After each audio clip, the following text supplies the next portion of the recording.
Welcome to Module 21, Thermal Storage, Demand Limiting, and Grid Interaction. In this module, we add time as a major control variable.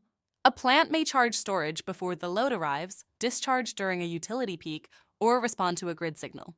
The professional challenge is to move energy and time while protecting comfort, reliability, recovery, equipment limits, and proof. The objectives are practical. You will explain charging and discharging modes, develop demand limit logic, coordinate storage state with plant capacity and schedules, prevent rebound peaks, protect local safety control from stale external signals, and verify economic and operational results against a baseline. Thermal storage and demand limiting shift production in time. They do not remove the building load. Comfort, ventilation, humidity, process limits, and equipment protection still matter. The complete operating story is forecast, charge, demand event, discharge, recovery, and verification. State of charge is the foundation of storage control. A single tank temperature may not represent usable capacity because stratification and sensor position matter.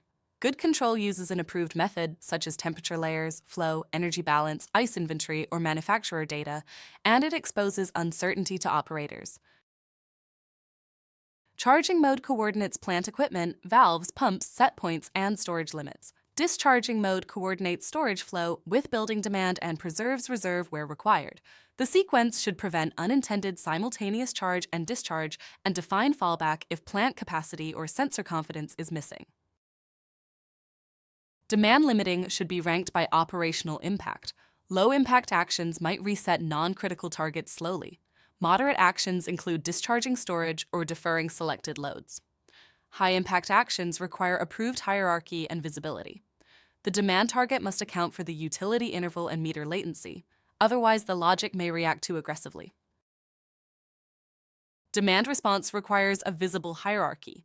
Life safety and emergency functions remain highest. Critical process limits, equipment protection, occupied comfort, and non-critical loads must be ranked clearly. External utility or grid signals may influence supervisory targets, but they must not directly bypass local safeties or approved equipment protection.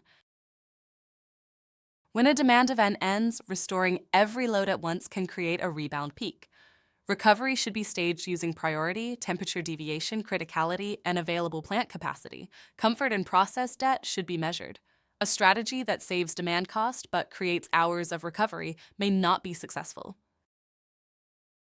External signals can include price, demand response requests, carbon intensity, weather forecasts, or grid emergencies. These signals should enter through approved secure interfaces. They should influence supervisory targets rather than directly controlling local safety functions.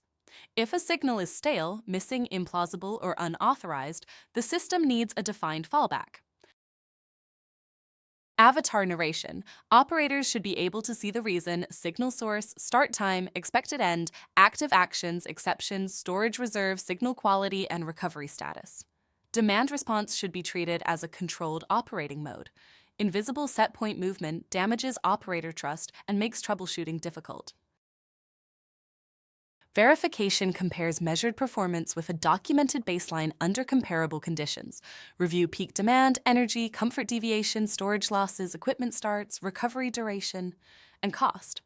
Avoid simple before and after claims when weather, occupancy, utility rates, or operating hours change materially. Use this field checklist to review thermal storage and demand limiting logic. Validate state of charge, enforce operating limits, rank demand actions, understand the utility interval, stage recovery, secure external signals, preserve local safeties, show event reasons, and verify results over the full cycle. Let us summarize.